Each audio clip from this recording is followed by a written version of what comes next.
सीमा ने ऑफिस से ही मोबाइल पर अपनी प्रमोशन की खबर अपने पति राजीव को दे दी।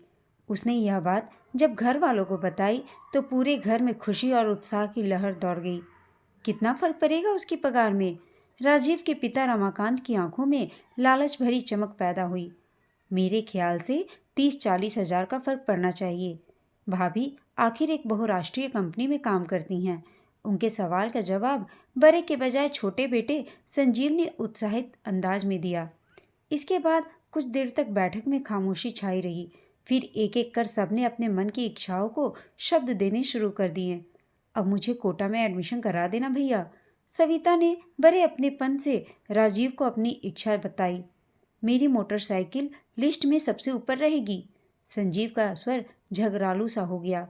मेट्रो में धक्के खाते खाते मैं तो तंग आ गया हूँ। यह सब खर्चे बाद में होंगे। पहले छत पर 2 कमरों का सेट बनेगा। रमाकांत की सख्त आवाज ने सविता और संजीव की आंखों में निराशा और नाराजगी के भाव पैदा कर दिए। हमें अपनी गांठ में पैसा बचाकर भी रखना चाहिए। राजीव की माँ सुचित्रा ने सबको समझाया। कल को सविता की शादी करनी है हमें। इसके नाम से कुछ पैसा हर महीने बैंक में जरूर जमा होगा। राजीव ने अपने मन की इच्छा मुंह से नहीं निकाली। वह सरकारी स्कूल में रसायन विज्ञान पढ़ाता था। कोई छोटी मोटी फैक्ट्री लगाने या कोचिंग इंस्टीट्यूट खोलने की चाह मन में वर्षों से मौजूद थी उसके। सीमा की बड़ी पगार के बल पर अब बैंक से लोन मिल जाएगा। उस पैसे से वह छत पर 2 के बजाय 4 कमरे बनवाना चाहता था। फालतू बने कमरों में पहले कोचिंग सेंटर खोलने की इच्छा मन में पल पल अपनी जड़ें मजबूत करने लगी। पर राजीव ने इसकी चर्चा सबके सामने नहीं करी। सिर्फ 4 वर्ष की उम्र वाली सीमा के बेटे रोहित को अपनी माँ की बड़ी पगार में कोई दिलचस्पी नहीं थी और वह अभी भी कार्टून चैनल देखने में मस्त था। सीमा शाम को ऑफिस से घर पहुंची तो उसका जोरदार स्वागत हुआ। ऑनलाइन चाइनीज ऑर्डर किया गया। ड्राइंग रूम में घंटे भर तक चली पार्टी के दौरान सभी ने सीमा के सामने अपने अपने मन की इच्छा व्यक्त कर दी। घर के सभी सदस्य इतने ज़्यादा उत्साहित और प्रसन्न थे कि किसी को भी सीमा की आंखों में तैरते तनाव और चिंता के भाव नजर नहीं आए। सीमा ने अपने मन की परेशानी कुछ देर बाद अपने शयन कक्ष में के एकांत में अपने पति राजीव को बताई। राजीव, मैंने प्रमोशन लेना अभी स्वीकार नहीं किया है। परसों सोमवार को मुझे हाँ या ना का पक्का जवाब देना है। सीमा थके से अंदाज में पलंग पर बैठ गई। आज ही हाँ कहने में तुम्हें क्या परेशानी थी सीमा? राजीव ने माथे पर बल डालकर पूछा। राजीव, अगर मैं हाँ कहती हूँ तो मुझे यह शहर छोड़कर लखनऊ जाना पड़ेगा। वहाँ खुल रही नई ब्रांच में भेजा जा रहा है मुझे। यह तो गलत बात है सीमा। राजीव फौरन गुस्सा हो उठा। तुम शादीशुदा और 4 साल के बच्चे की माँ हो। या इन दोनों तथ्यों की जानकारी क्या नहीं है उन लोगों को? तुम्हारे आला अफसरों को क्या यह पता नहीं है? है, पर आजकल ऐसी बातों को महत्व नहीं दिया जाता है राजीव। अगर मुझे प्रमोशन चाहिए तो लखनऊ जाना पड़ेगा। अगर तुम अभी प्रमोशन लेने से इनकार कर दो तो क्या कुछ समय बाद तुम्हें यही प्रमोशन फिर से मिल जाएगा? मेरे इनकार करने पर प्रमोशन 2 साल को टल जाएगी। उसके बाद भी यही प्रमोशन होगी। इसकी कोई गारंटी नहीं है राजीव। यह प्रमोशन तुम्हारे लिए बहुत महत्वपूर्ण है ना? कुछ पलों की खामोशी के बाद राजीव ने उसके चेहरे को ध्यान से देखते हुए पूछा। यह भी कोई पूछने की बात है राजीव? सीमा उत्तेजना का शिकार हो गई। पूरी लगन और मेहनत से काम करने का इनाम है मेरे लिए यह प्रमोशन। सोमवार को न कहते हुए मुझे लगता है कि मैं रूही पड़ूंगी। पता नहीं कैसे ना कह पाऊंगी। और अगर हाँ कहती हूँ तो बहुत सी परेशानियाँ फौरन सामने आ खड़ी होंगी। राजीव गंभीर नजर आने लगा। सबसे बड़ी दिक्कत तो यह आएगी कि आप सरकारी नौकरी छोड़ नहीं सकते और अब सबसे दूर अकेले रहना मेरे बस का बिल्कुल नहीं है। नन्हे रोहित में तो मेरी जान बसती है। और उसके पिता में? राजीव ने शरारती अंदाज में पूछा। तुम तो मेरी जान हो ही। भावुक सीमा उठकर राजीव के गले से आग लगी। जो होना है हो जाएगा, तुम टेंशन मत लो।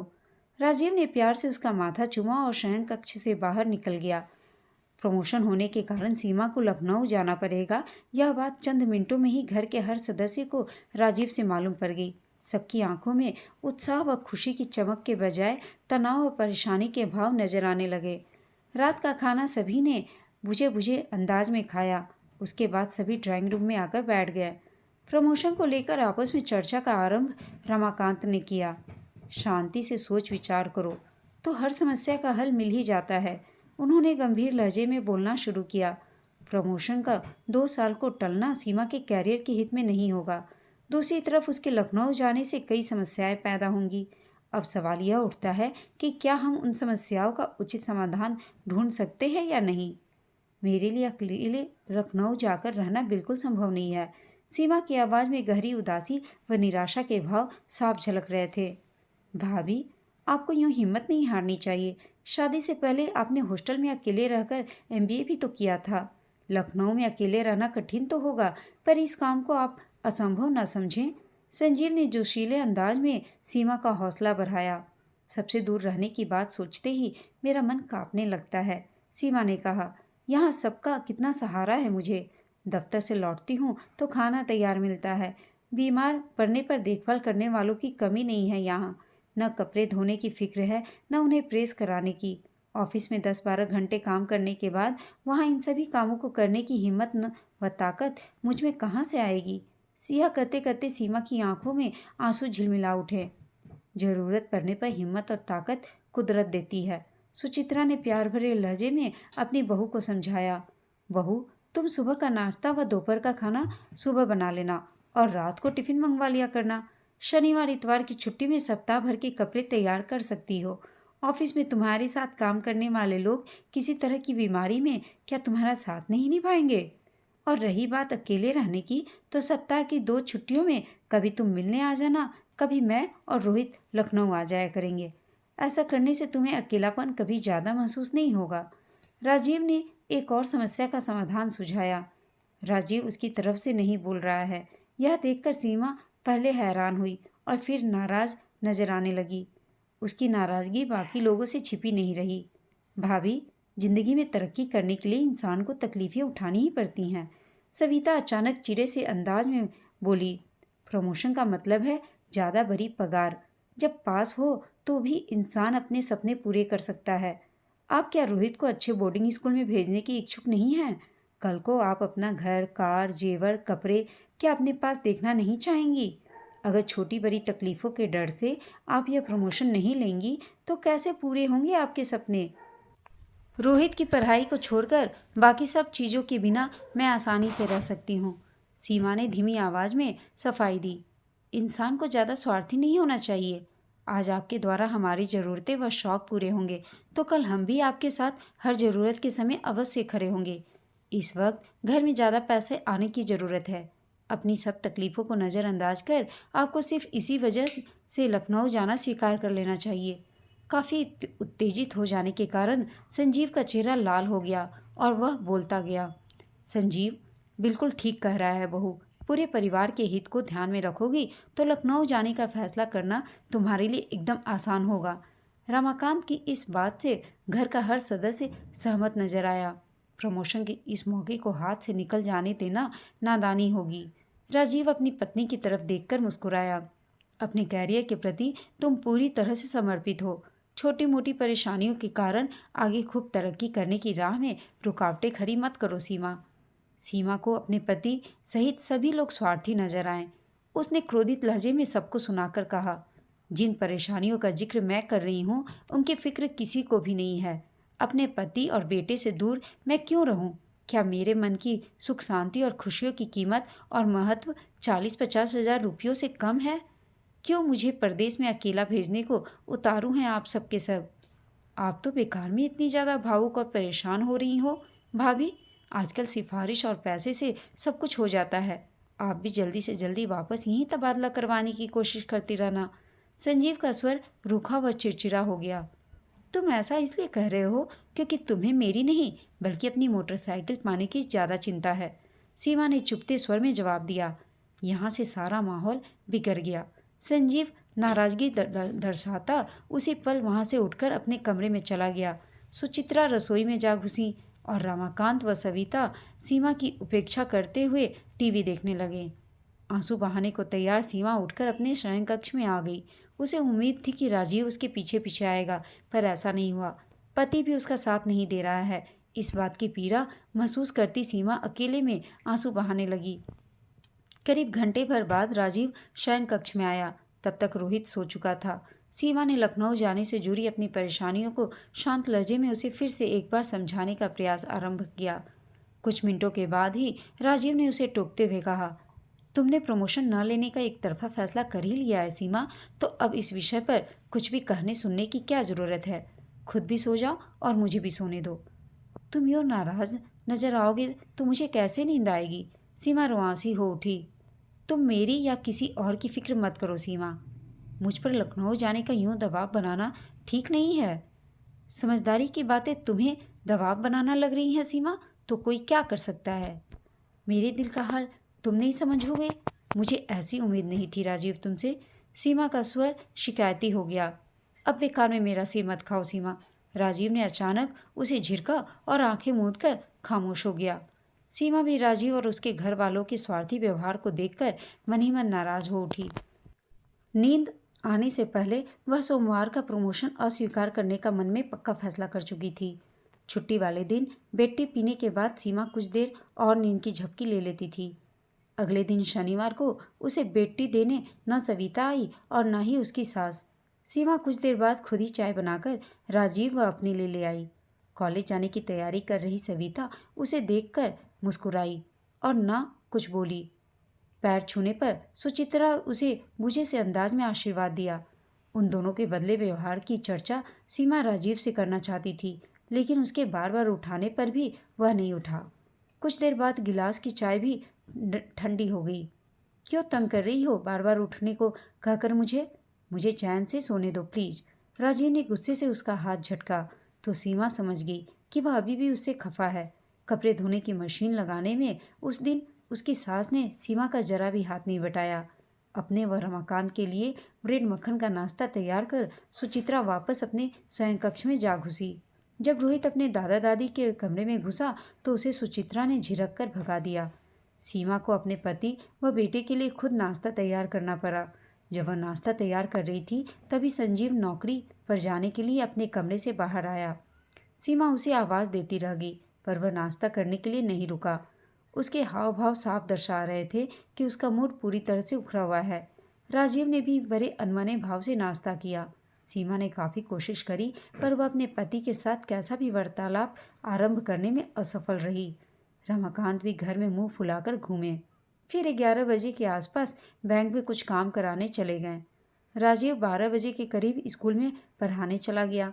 सीमा ने उसके जाने के बाद उसका लंच बॉक्स डाइनिंग टेबल पर ही रखा देखा।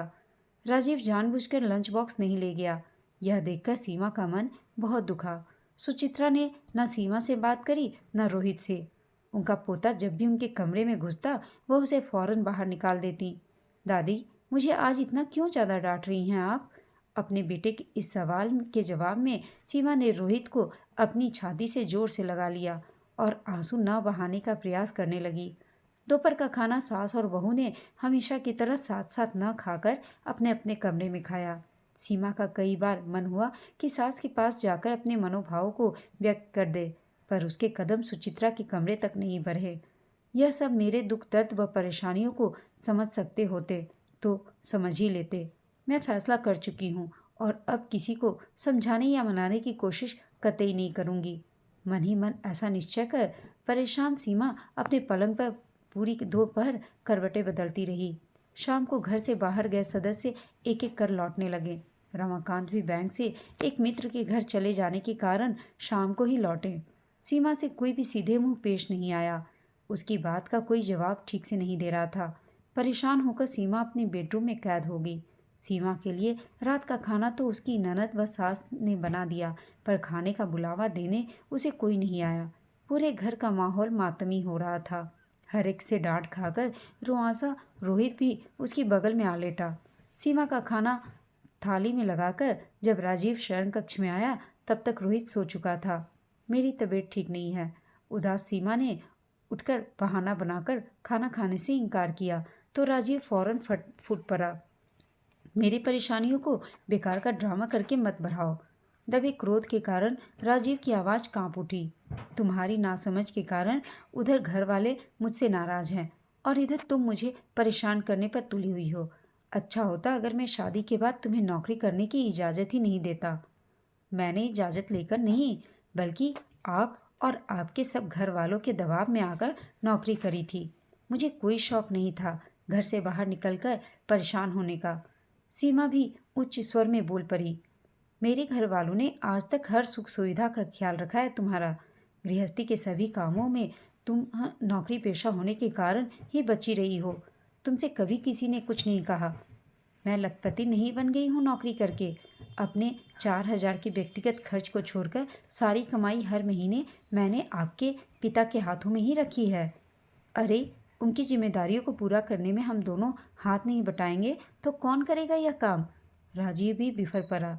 लेकिन उनकी जिम्मेदारियों को पूरा करने की खातिर मैं अकेलेपन, दुख और अशांति का शिकार बनने को तैयार नहीं हूँ राजीव। मुझसे नहीं होगा कि मैं प्रमोशन लेकर लखनऊ जाकर रहूं। तुमसे कुछ सालों के लिए समझदारी भरा व्यवहार करने की मैं उम्मीद भी नहीं रखता हूँ सीमा। अब बस मेरे लिए अपने स्वार्थी व्यवहार के कारण इस घर में रहना कठिन मत बनाओ। मुझे स्वार्थी कहना उल्टा चोर कोतवाल को डांटने जैसा है राजीव।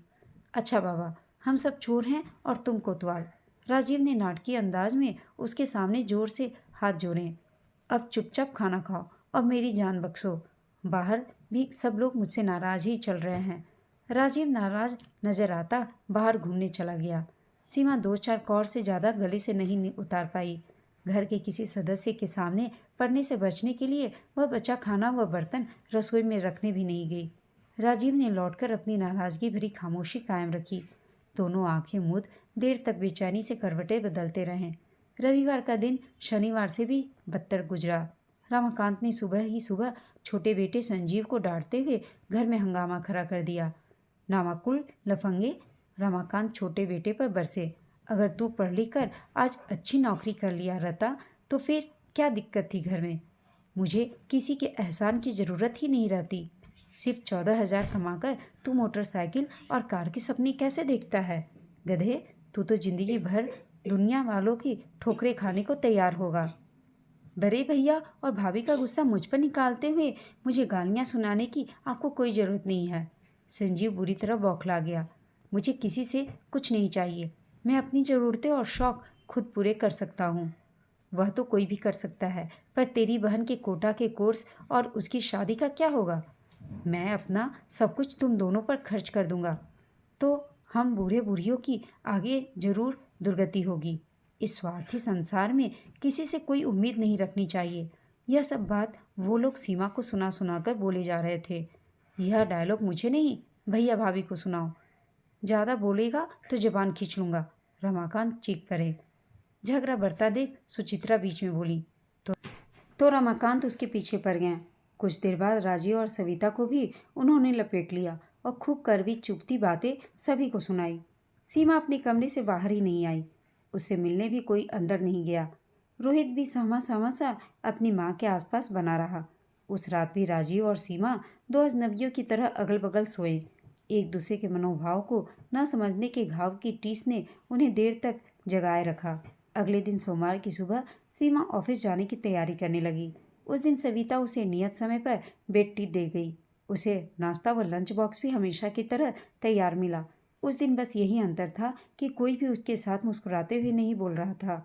एक खिंचाव, एक शिकायत वह सबके हाव भाव से साफ महसूस कर रही थी।